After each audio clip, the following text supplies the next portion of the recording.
So was today one of those days where you targeted guys and went after them? Is that what you got? Yeah, I think we got better today. So the biggest thing for all of us is making sure that the personnel side of things and Coach Pierce we're lockstep, right? We want to build the same type of roster with the same type of guys.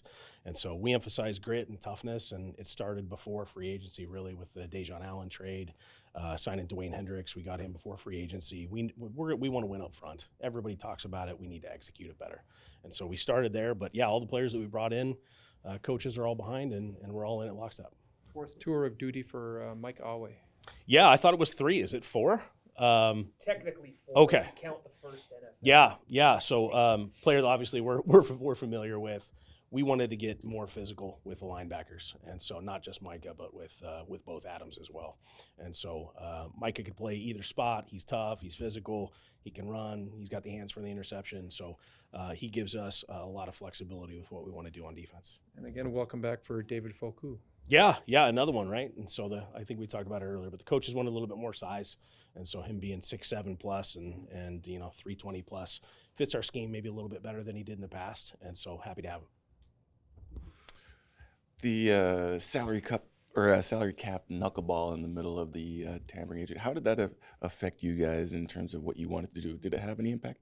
Not much. I mean, we were surprised. This is the first year anything like that's happened. But we're going to continue our plan moving forward with it. So our reaction is it's just been the same. Just keep the course.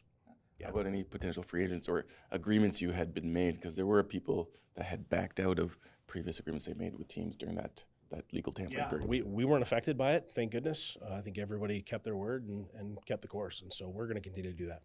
Yeah. Are there any more running backs to sign? It seems like you've signed every running back available. I was just talking about this with Neil. So, yeah, we've got a few. The kid that we just signed, Jason Huntley, certainly a returner as well, and so that fits with us moving on from Terry Williams. We know we've got to get better in that return game, and so Jason is a great fit there. But we've got a bunch, and we might have more coming, so we'll see. Yeah. Ryzen John, how do you see him? Yeah, I mean he's he's a size speed guy, and so we've had success with guys like that before with Javon Catoy and then obviously McInnes.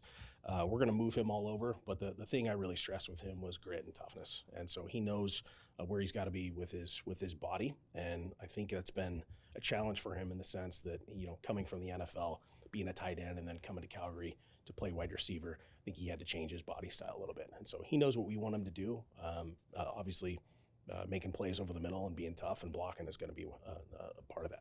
Piggybacking off JJ's question a little bit more, did the market change? Did the value change with the way that the salary cap changed as well? I don't think so. I think if that information would have came out sooner, I think it would have. But because it came out late, a lot of these deals were done. And so the idea that it's just going to open up salary for other players that maybe weren't going to get that salary, for us, that just didn't fit. And so, like I said, we're going to stay the course with what our plan was.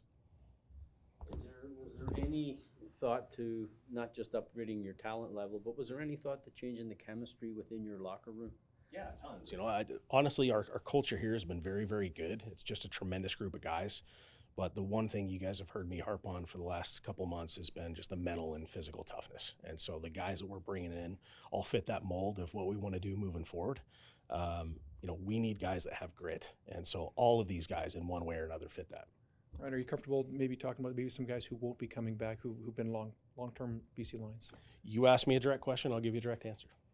I look at guys like TJ Lee, he put his heart and soul on this team, a guy like Suk Chung as well. Do you anticipate them coming back, or are they done? Yeah, we've talked to both of these players. Both of these guys have been absolute warriors for us. TJ, I think, was the longest tenured Lion. We signed him at an open workout in Seattle, I think 10 or 11 years ago. Both of these guys are very, very special. We are going to be moving on from them. We've been talking to them throughout this process. I talked to TJ yesterday, and then I talked to Suk this morning. And so as of now, we'll be moving on. That may change in the future. So injuries dictate that, salary dictates that, and so if something is available in the future, we'd consider it. But for now, we felt like the best decision was to move on. So it would also appear that new voices will come about.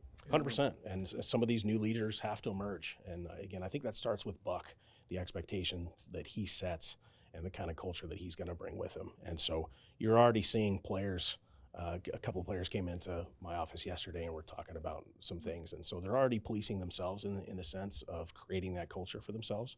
And so that's what you want to see. I think the best cultures are where the players keep themselves in check. All right, it's only half a day, but your first full day of free agency as a general manager, do you like what you did? Was there more that you would have liked to have done? No, I think we got every goal that we wanted. I mean, you always want to do a little bit better, but usually the finances dictate that. But again, what we were able to do with re-signing Betts, restructuring Rourke, McInnes, adding Dejon Allen, getting Dwayne Hendricks before this period even started, these guys are marquee players. And so to get them on our roster, to keep them on our roster was a big deal for us.